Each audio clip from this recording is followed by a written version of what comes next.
The new Warhammer event is almost here in World of Tanks, and of course we are looking at exactly what Wargaming on console are going to be doing for this event, and there is a ton of information to go through, along with of course the weekly news update that they always do too. So we're going to cover everything you need to know about this event, including the new premium tanks, including the new commanders. We have the actual event itself, and of course the update and patch notes, along with the Q&A as well. So stay tuned, this is going to be a very interesting one to have a look at. But first off, the Warhammer 40,000 smashes into World of Tanks Modern Armour. Here we go.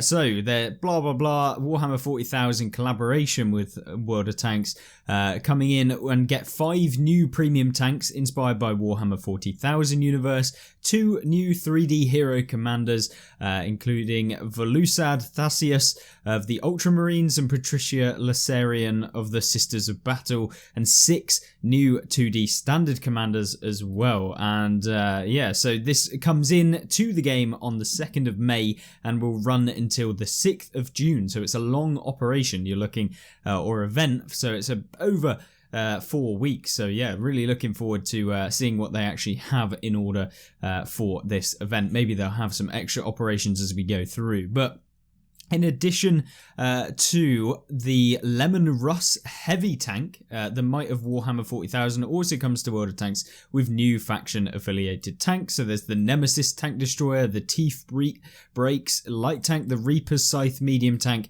and the Ignis Pagatio medium tank. Interesting. And of course, let's actually have a look at these tanks because they have got them available. So this is the Ignis Pagatio or Pagatio. You guys might know more about this. I have not played Warhammer or looked at Warhammer in a long time, since I was a kid, obviously trying out the modelling, etc. Not, modelling as I do now, being the perfect specimen that I am, but in this one we do... Oh dear.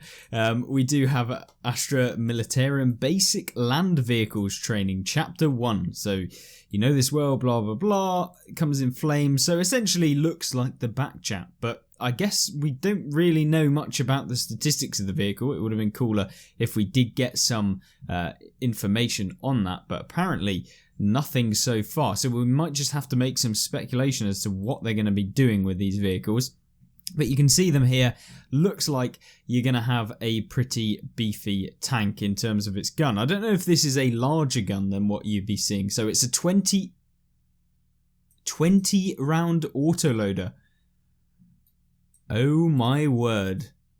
This looks a little bit terrifying in terms of how this is going to play. So this is of course on Cold War. They're not going to release a 20 round autoloader on World War II. But apparently...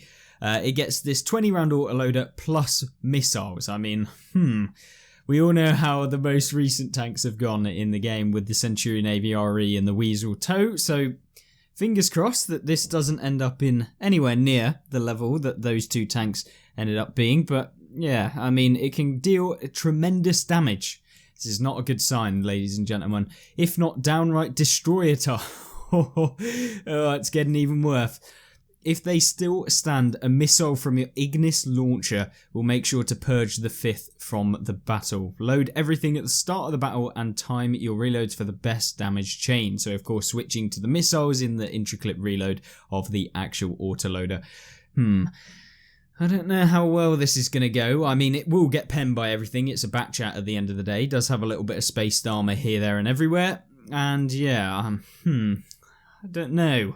Maybe you guys would be interesting, but we'll watch the actual kind of Warhammer introduction, I guess, since that'll probably be a good start. Maybe we'll see some of them in action. But yeah, I have no idea how this is going to go. But here we go. Maybe we can make it a bit larger for you guys. So, oh dear. So this is the new heavy tank from what I can see. This is the 3D hero commander that you've got. And of course, looks like this is like a 113 variant. I don't know if they'll bring in some new kind of event game mode. I guess we'll have to wait and see too. But yeah, maybe the the collab has given them a little bit of extra money so they can invest in making some events and stuff, but yeah, I'm not entirely sure. But it looks like this one is going to be a derper, the one with a giant gun. This is, of course, the commander. Another commander. I mean, to be honest, like, I'm not going to complain about getting commanders. I think they're cool, and of course they make sense with the collaborations if it means that we're going to get more XP. But of course the Reaper Scythe looks like it is a M41 Walker Bulldog, and then we've got the Teeth Breaker, which is the STB-1 by the looks of it, or a variant of the STB-1, and then of course we got the Batchat. I mean, anyone jumping over and jumping on top of a tank, probably never going to happen with a Batchat. Nemesis. So this is the tier 10 tank destroyer E100, because we don't already have one of those in the Jaeger. So yeah, don't know how this is going to go, but I'd be interested to see what you guys are thinking. And then this is the tier 10 heavy tank, the Lemon Russ, which, I mean, let's hope it's not another derp cannon that is just outrageous. I'm hoping that this tank actually has AP as opposed to having just the splash that every one of these high alpha damage kind of derpers seems to have at the moment with the AVRE and stuff like that, making even more of the FV 4005 a bit useless. But there you go. That was the trailer. Not entirely sure that it gave us that much information other than showcasing what the tanks are going to look like and probably what they're not going to play like. So yeah, I guess we can end it there and have a look at some of the other information that we've got. So back to these tanks. So of course this is that Batchat, and then we've got the Nemesis here, which is the E100 with the TD. So looks like, I don't know how big this weapon is going to be. I'm assuming that, like, is it just an E100? I'm not entirely sure. It's a tier 10. How are they going to make it a tank destroyer when it literally looks exactly like the E100? Maybe they gave it weaker armor. I don't even know. Looks like it's got a spaced armor plate on the lower plate, which is not a good sign, because if they give it that, then yeah, it's just going to be a better version, of course, than the E100. And it is a premium, remember. And don't worry, because we've actually got the prices, I believe, of how much these things are going to cost in the bundles, maybe. I don't even know. Maybe they didn't give us that. Maybe they're trying to hide away the cost. But, oh, here we go. The tank characteristics. So, doesn't seem like... Oh, no, we did get it for the Batchat. Let's go back. Apologies, guys.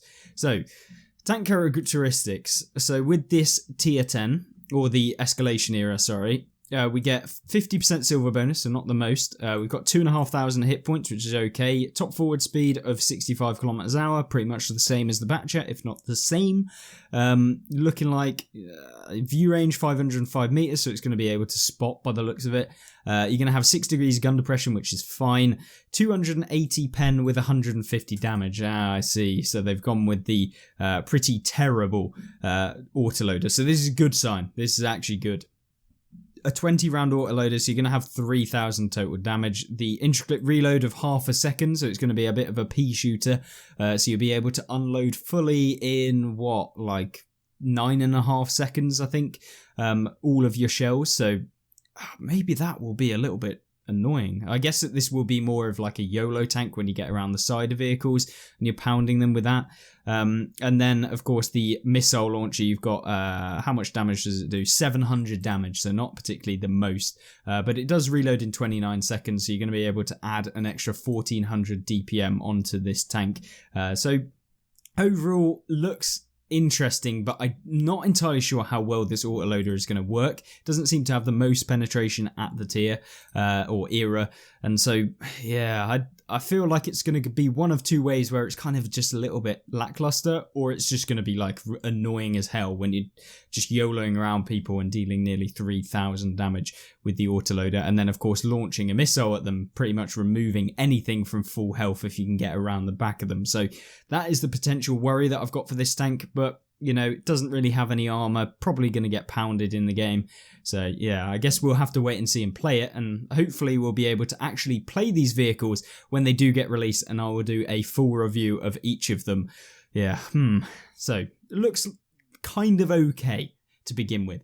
In terms of balance, maybe. But yet again, we need to test these vehicles before we can give a full opinion. And then here we go, the E100 Tank Destroyer. What's it got? So as a tier 10, it's got 2,100 hit points, which is a little bit less than the E100, which is good. Shouldn't be giving it the same amount if it's a tank destroyer. It has 280 pen on its standard rounds, which is nice, with 700 damage. Wargaming. Wait. Or you can pick a second shell, which has the same penetration but more damage. Same penetration but more damage, but has an increased reload so that you have the same, pretty much the same damage per minute.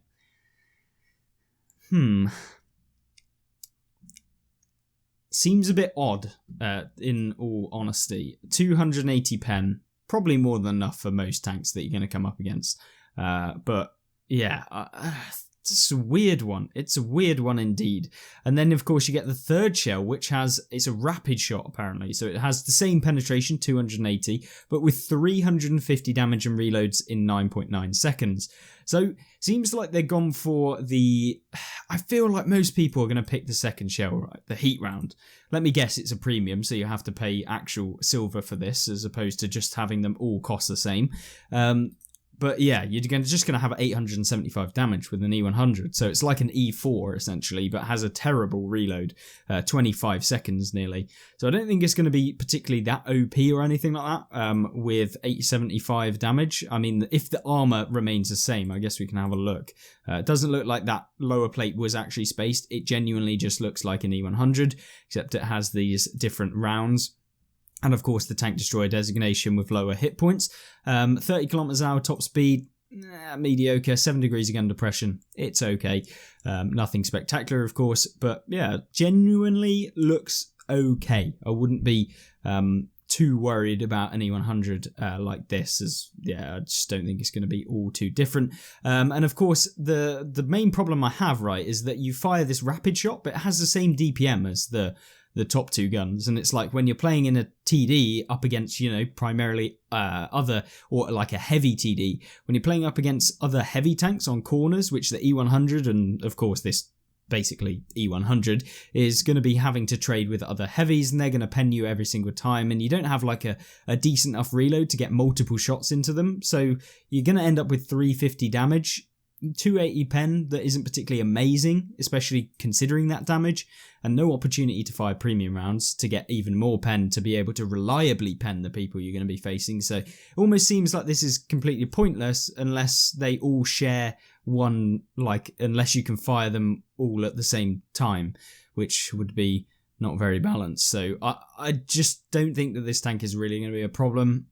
Essentially, I just feel like everyone's just going to fire 280 pen with the 875 damage and just have the longer reload.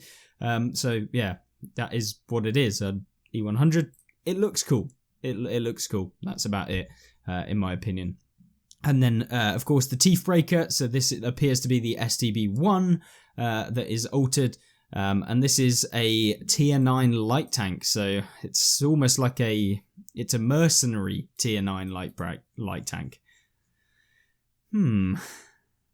Very interesting. So what stats does this actually have, considering that it is supposed to be a tier 9 light tank? So initially, right off the bat, 1300 hit points, not particularly great. I mean, it's okay, but of course you're going to get derped by the AVREs, so yeah, not particularly great. 62 kilometers an hour top speed forward. That's with the standard mode, but this has the CS63 kind of ability to go even faster. So it can go up to 76 kilometers an hour when it's in turbo mode, which is super fast for a medium tank. If you were 62, I mean, that's a fast light tank, for example. But yeah, with 76 makes it one of the fastest tier 9 light tanks in the game. And then, of course, when you have the turbo on, you've got better turbo reverse speed of 28 kilometers an hour, which is fast. Hull traverse, turret traverse, pretty decent. You're going to be able to swing around a lot of people with this. 8 degrees of gun depression, which is good. You have penetration of 216 and only 236 with its premium round, so not particularly great, I won't lie. So this is not looking good. And then even worse is the damage that this tank is doing. 80 damage per shell. Not great, but then it does have this autoloader. So it has a 15 shell autoloader with a 0.4 second intraclip reload. So you can imagine how annoying this is going to be. Think of an AMX 1357, but at tier 9 and in the form of a tank that can go 76 kilometers an hour, as opposed to the slightly lower, like 56 or something, that the AMX 1357 can do. And of course, not having the best accuracy, 0.38 for a tank with this low alpha, not particularly great. And of course, the main thing will be your aim time. So when you're in that turbo mode, you've got a 3-second aim time nearly. So essentially, you're never going to be able to fully aim with this tank, unless, of course, in between the shells. So that will be a problem with it, which will definitely be seen within the game. Damage per minute for a light tank is actually pretty good, 2,758, but of course, in order to do that, you're going to have to wait between shells to get accurate shots off, which will drop this DPM right down. But the other thing that you will note is that this is going to be a very much a YOLO around a vehicle. Pump them for your entire clip, 15 shells, 80 damage each. That's about, 1,200 damage in the entire clip. And it will take you, 15 lots of 0.4 of a second. You're looking at 6 seconds, I believe, off the top of my head to fully unload. So it's not too long. I mean, that is more than capable of, pulling up, pumping out your damage and then leaving again. And then if you want to swap between the modes, I don't know if it tells us how long it will take to swap between those two modes, of course the turbo and the standard, but it'll be worth doing when you do get up close and personal, just purely down to the accuracy with that aim time, and then of course dumping your rounds in. And you'll probably want to have a few of those premium rounds, if not pretty much fire exclusive premium, because 236 is just not enough for most tanks that you'll be facing. Nice thing is that the standard rounds do have are APCR essentially, and that means that you've got essentially 1,265 shell velocity on your standard rounds, which is really, really good. So they're super fast. You're going to hit all your opponents. You don't have to lead that much. And I guess that's even better when you're right next to the tank. So it's going to be an auto aimer from what I can see. 410 meters view range, which is okay. I mean, probably not the best of the game, but it's certainly going to have like really good view range when you put all of your perks and your equipment and stuff on as well. So definitely looks interesting and is one that I will be keeping an eye out for, as I always enjoy these sorts of tanks. But it looks like with this vehicle, you've also got the STB turret. So you may be able to bounce a few rounds. Don't know how well it's going to work. They didn't give us the actual values of what the red bits and everything else mean. So, I mean, it's pretty useless telling us this, other than the fact of, the mantlet is the strongest part. Thank you, Wargaming, for telling us about pretty much every vehicle in the game. But yeah, I mean, in the future, if they could give us like a little graph, or not a graph, but the little overlay that tells you how much each piece of armor is actually in the game, that would be useful. And then I guess it's time to move on to the potential one that I'm really scared about, and hopefully, fingers crossed, this damage dealer isn't too much. And this is the Lemon Rush. So this is the heavy tank, and this is also a mercenary. So oh dearie me indeed. So it looks like it's got some pretty chunky armor. Now I have no idea. Once again, they haven't shown us how much armor it actually has. Maybe that will be in the tank characteristics. So I'm hoping that they maybe gave the frontal armor of this tank, which they don't appear to have done. So yay. Probably missing out one of the key characteristics of a heavy tank in their analysis, or at least giving us a thing, but maybe they actually talk about it. So, a testament to the unbreakable will of the Emperor, the Lemon Rush is well protected and armed with devastating weaponry, making it an icon of humanity's unstoppable spirit. So, let's get straight into it. What stats does it have? So, as a tier 10 heavy, it has 2,500 hit points. So, pretty high in terms of its hit points. So, it's going to be up there with some of the others. It has 900 horsepower. It's got a power to weight of 15, which isn't awful. Top forwards speed, you've got 35 kilometers an hour, so it's pretty slow. It's a good sign. That's a good sign. 17 kilometers an hour backwards. It's okay. Hull traverse and turret traverse look absolutely awful. I mean, it's going to take you nearly 10 seconds to do a full rotation. Not great. Gun depression of 7 degrees, which is probably fine. And you'll probably find that this tank actually gets some really weird gun depression because it's so small, it's tiny, which will be helpful for trying to bounce a few rounds, depending on how this armor actually works. And then, of course, you've got 500 damage. So this is perfect. I was hoping that this would be the case. Although it has a huge gun, it seems to actually not have that much alpha, which... Thank you, Wargaming. Oh, I was actually getting a little bit PTSD from the AVRE being dropped into the game. So, yeah, luckily that's in the game. We've got 0.36 accuracy, which is pretty good for a heavy tank, if not actually really good. Aim time 3.1 seconds. That's just not good. And then a 12.6 second reload with 2,400 damage per minute, which is okay. I mean, you'll probably get this up to about 3,000 maybe with all of the perks, probably more like 2,800. So yeah, I mean it'll be pretty decent. You'll probably have about a 10-second reload for 500 alpha. Might be interesting. And yeah, I think the success of this vehicle will be down to how much the armor works, but looking on the armor model, it seems very, very flat. So I'm a little bit scared as to how well this like pillbox works. I have no idea if this is an actual pennable spot on the tank or if it's just pure spaced armor slapped on top of the tank's armor behind it. But we'll have to do a little bit of testing. And then you have these weak points by the looks of it on the side, which you can pen as well. So yeah, we'll have to see. It does have a cupola on the top of the vehicle that looks like it's going to be an easy pen. So yeah, overall looking interesting, but once again, much to think about when it comes to effective armor and that sort of thing, with the angling not looking all too good with this vehicle. And considering it's quite small, or what looks like to be quite small, you'll probably be aiming down onto the upper plate, or this, I don't even know what you want to call it. It's not really much of an upper plate, so maybe it'll be even less effective.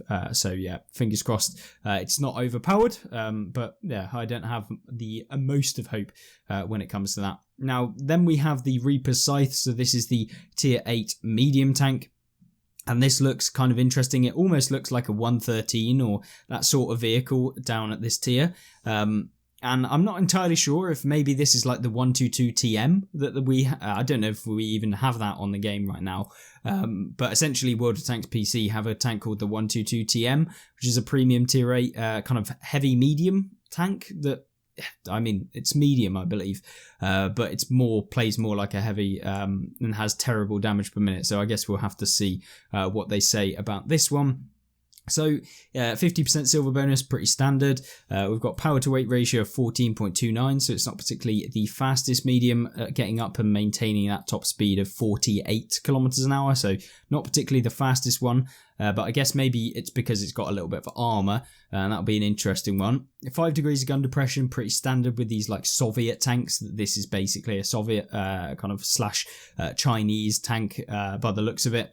And then we've got 440 alpha, which is super, super nice at tier 8 as a medium tank. 440 alpha appears like it's the Object 430U gun, so really nice to see. 212 penetration on the standard rounds, and then you get Hesh rounds as your second round.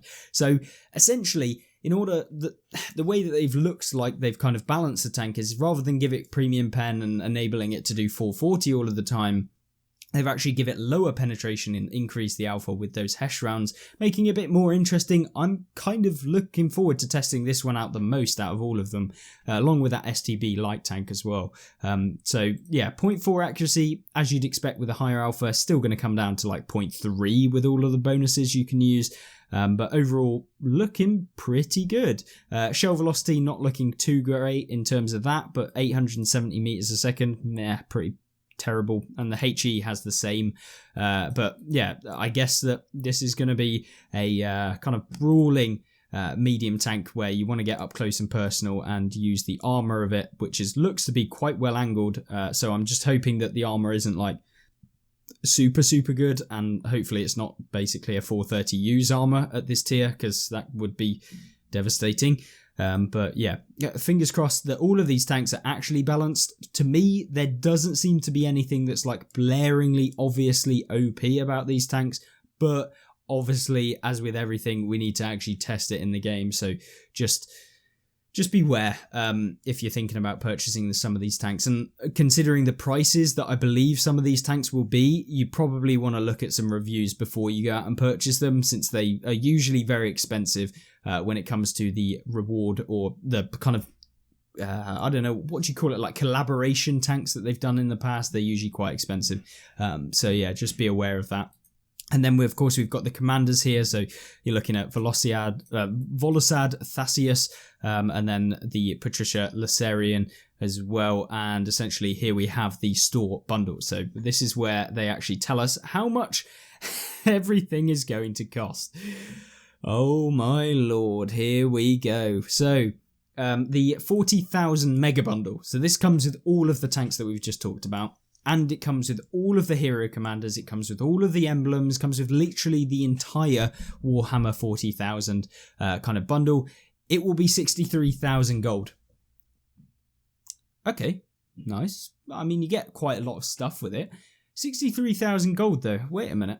How much does it actually cost? Don't worry. It's only like £150 or like $200 to get this. $200. Yeah. Yes, I would be spending $200 on this stuff. Holy cow. Like, genuinely one of the most expensive things that I've seen. The top bundle, if it wasn't on sale for 40% off, it would be 105,000 gold, which is the equivalent of about like £300 or something in that region, maybe just slightly less, like £250 or like $300. So blimey, they do really like marking up these Warhammer, well, the collaboration. They did it with G.I. Joe as well. So 63,000 gold, very expensive. And in my opinion, to anyone that I would know, anyone that's played World of Tanks that I would suggest to in terms of value for money, I wouldn't get this bundle personally, and I wouldn't suggest it to any of my family, my friends, or anyone that I know who plays World of Tanks. But that's just me personally. Of course, you can go and do whatever you want with your own money, but for me, very expensive for what you seem to be getting. Yeah, I don't quite know what they're trying to say about that, but you can purchase the vehicles individually, which is what I would always recommend. If you like the look of something, just buy the damn vehicle on its own. Like, you do not need to purchase it as a bundle. Even if it says it's a 40% savings, it's not really, because if you only wanted 1 or 2 vehicles, you're spending an extra like amount of gold for things you are never going to use, which is, you know, fair enough. And don't worry, because all of these commanders, they'll be marked up at full price. So yeah, just be aware when it comes to stuff like this that the 40% savings isn't necessarily as good as it might seem when it comes to these. So yeah, you can see the tier 10 E100 tank destroyer is 23,000 gold, so very expensive. The Teethbreaker light tank, so the tier 9, 17,900. The medium tank for the escalation era, actually a reasonable 11,400 gold. You've got the tier 8, 8,600 gold, so that's pretty good. And it won't be available till after the operation's been complete, and we'll talk about the operation in a little bit as well. And then the Lemon Rust Prime, so this is tier 10 tank, and this is going to be 18,000 gold for it, and that comes with the tank, the commander, and all of the stuff like that. And of course 50% off, 18,000 gold, so essentially they're just giving you the extra stuff for a decent price. And then Lemon Rust Heavy Tank, if you just want it on its own with a few things, it's 16,900 gold. So I mean, for a tier 10 premium tank, not too bad, considering that you can purchase tier 8 heavies for like 14,000 gold. So yeah, in my opinion, just if you want the tanks, get them on the solo bundles. It's just going to be much more worth your time. And then if you wanted the vehicle bundles, you can actually get discounts earned through the community event. So essentially you can get discounts on all of the above vehicles as you go through. So it makes them a much more reasonable price, and that's during the community event. So I guess we can have a look at the event in a second. And then of course, same with the commanders seems to be the case. And then the emblems and inscriptions, you can see them all on screen. I will go slowly through them so you can pause and have a look at them if you're interested. But they look pretty cool. I'm actually kind of stoked about some of these. So yeah, definitely wouldn't go out of my way to purchase them for nearly 6,000 gold for them. But yeah, they're interesting. Anyway, back to the main event. Here we go. This is the stuff that you're interested in. So the mission overview, here we go. What do they have? This will be a 2-stage community event. So if you saw the map event that we recently had, and of course if you looked at holiday ops for 2022 on console, we had the event where, you know, you pick a side, you choose which one you want to be, and then you work your way through a series of challenges, completing points and stuff like that. And then overall as a community, we then get through all of the points required, and then they release the content for that, and you get rewards based on that. So straight away, so you choose who you fight alongside with. So you can either choose the Sisters of Battle or the Space Marines. Once you've joined your team, you're locked in until the Orcs are defeated in stage 1. So progressing with the Space Marines will unlock discount bundles for the Ultramarine vehicle as well as the vehicle used by opposing forces. So essentially, whatever side you pick, you will also get the discount for all of them. So unlike what we have with the holiday ops, you will be able to get all of the discounts and bonuses, disregarding whatever side you pick. So it doesn't really matter. It's just whichever one you want to pick that you find cool. Once you've chosen your side, you should join your brethren in battle and work together to destroy the orcs. So you will have to deal with them first before you unleash your righteous wrath upon the chaos forces. Earn points in a battle to fuel the war, blah blah blah. After you've cleansed the battlefield of the orc presence, you'll be able to unlock the next stage, which is stage 2. You can earn extra points by deploying the tank associated with your team. So if you're using the new tanks, essentially you'll get extra points, and you'll have the opportunity to switch to the other team for the battle against chaos in stage 2 after the orcs are eliminated. As part of your deployment, you'll be assigned specific tasks that will grant you points towards each stage's main objective. So you'll get extra operations essentially within the challenge page on the game. And then how do we actually get these points in particular? So for the Emperor, if you're joining the Sisters of Battle points system, so earn XP in any number of battles to hone your skills. Every completion will increase the amount of XP needed by 500. The total XP required will be set every day. So you will essentially be ending up getting lots of points in the beginning, and then over time it will become even more and more difficult to be able to get them. Then you've got the Wrath of the Empyrean. So this is deal 80,000 or more damage, and then you'll get 25 points, which appears to be available once per day. So you're going to have to deal 80,000 damage in a day. Looks like one of the best ways to do it. Adeptus Sororitas, destroy 75 enemies to cleanse the universe of orcs / chaos, and then this will reward you with some inscriptions, and 5 of them, and give you 25 points. So that's nice, and that's available once per account. So yeah, so they're both available once per account, not every day. So that seems to be pretty standard. And then Adeptus Mechanicus, essentially, if you purchase them, you get extra points. So this is the, if you purchase any of the ones associated with the Sisters of Battle, you get extra points. And then Collateral, you've got purchase the Teeth Breaker or the Reaper's Scythe to unlock this. So destroy 5 or more vehicles in any number of battles, and then that will give you 1 point extra as well. But that must be in those vehicles. So yeah, essentially the pay-to-win options of completing the event. But it doesn't really matter, because no matter whether you pay or whether you don't, you'll still get a decent amount of points. And now, Ultramarines point system is going to be the same sort of thing. It seems to be the exact same thing for both sides, so it doesn't really make a difference as to which one you pick. You just get different emblems. So for this Operation Courage and Honor and the previous, but other than that, so what do you actually get for doing the event in particular? So the first one is earn 1 million points and you get 100,000 silver. So this is not you personally, this is the whole community have to get this, and that will complete the first one. So essentially everyone just gets 100,000 silver. So not particularly insane. And then for the Sisters of Battle, once you reach 2 million points, you'll be able to then get some repair kits. Then when you get 3.5 million points, you'll be able to get like an emblem, which looks kind of cool. It'll be interesting, and 75,000 silver with a 10% discount on the Ignis Pagaccio. And then once you then get to 5 million total, you'll be able to get a 15% discount on the Teeth Breaker. So that's the tier 9 light tank. And of course the icon here, and 75,000 silver. And then number 5, you need 7 million points in total, and you'll get some commander and vehicle XP boosters.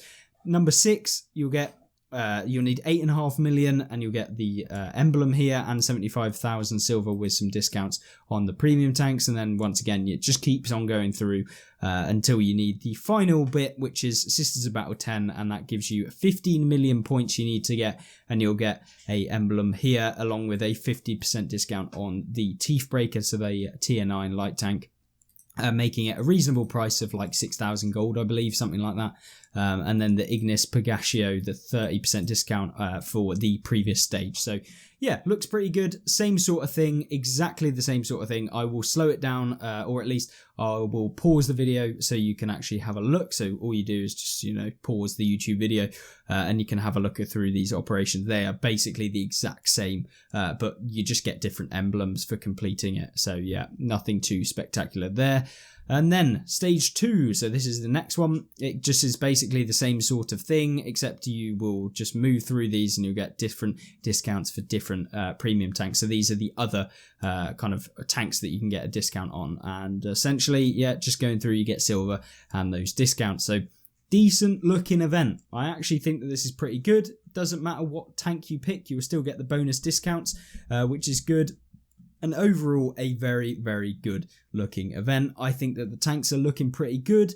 Hopefully they're not overpowered, but once again, we'll have to try them out in the game first. But yeah, genuinely pretty happy about how it's going. And yeah, let's have a look at the update notes, and then we'll see what Wargaming have in addition to the Warhammer 40,000 stuff. Next week, there is another event as well, which is the International Firefighters Day. So essentially earn yourself a commander for the John Garvey, if it looks like a firefighter essentially, and get top 5 XP earners on your team 30 times, and you'll get that commander. The Cinco de Mayo, you'll earn yourself emblems, inscriptions and flags by completing a range of challenges. VE Day, you'll get 3 times XP between May 5th and May 9th, which is good. And Tank of the Month is the IS2, which is pretty good too. And then here we go. Let's go down. So the questions. This is an interesting one. So any updates on the data collected from the heat shell effectiveness in Cold War? Apologies, no further updates. We will try to get a follow-up on that in the future. So essentially heat rounds in Cold War are pretty useless in general. So yeah, it is what it is. And that's because there's so much spaced armor in the game that absorbs the heat rounds. And then can we get a reduction in Cold War to make damage tanks take from bumps and falls? So they're essentially saying, can you reduce how much damage it's taken from bumps and falls? It's a tricky situation, and I know maps are very versatile with hills, bumps and debris all over, and I don't want to say be a careful driver, so we'll investigate this and see what we can do. So essentially, not really anything that they're going to do about it. You just basically have to be careful when you're driving. Don't just YOLO over a hill. I can give you that answer. Just don't be silly. Then we have, is it possible to get some buffs for Era 1 lights? It's something I've taken a look at, and they need to have more discussions about this and see how they're all performing across the board. So nothing seems to be going too much with the Era 1 lights. They're not particularly great anyway. Any plans to reforge Swedish Heavy? So no plans right now. When's the next skin sale? One is coming up in May. How about some cool skins for Artie like Krampus, pinups, etc.? We can consider it. Are you going to fix the visuals issues on the thumper? If it looks like it will be fixed in the next season. And kind of second to this, there are some visual issues that I've seen on Sand River where there's some rocks that literally you can see through them. So I have no idea if they're going to fix that. Could you make the square map default for new players to help them get a better understanding of how map's developing?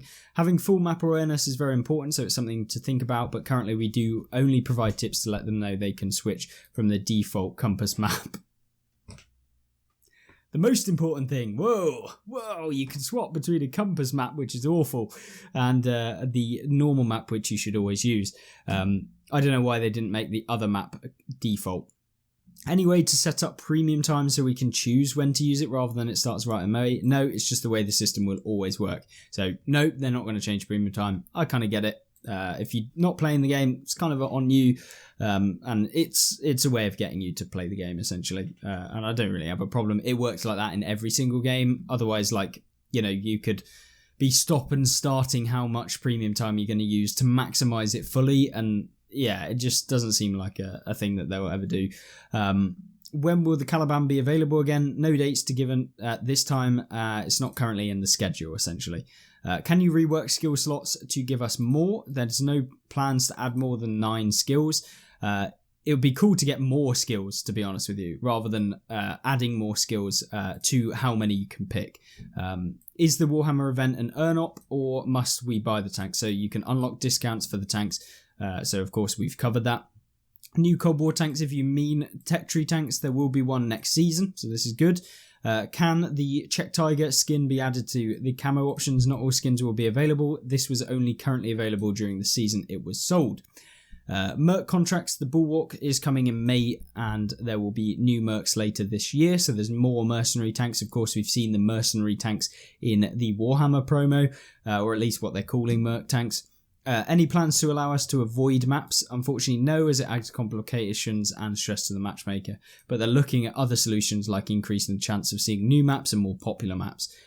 When are the next tier 10 skins coming? So they don't currently have any plans. The skins we have coming are for other tiers and eras. So yeah, not a lot in terms of the dev Q&A, but it's there for those of you that were interested, and hopefully, I know this video is huge, but we had a lot to cover with the Warhammer event. It was kind of an interesting one to look through, and of course the new tanks. But other than that, I hope you have a fantastic rest of the day. I'm not going to waste any more of your time. Don't forget to check out some of the new Season Pass tanks that we've done reviews on that are part of this season that we currently have available.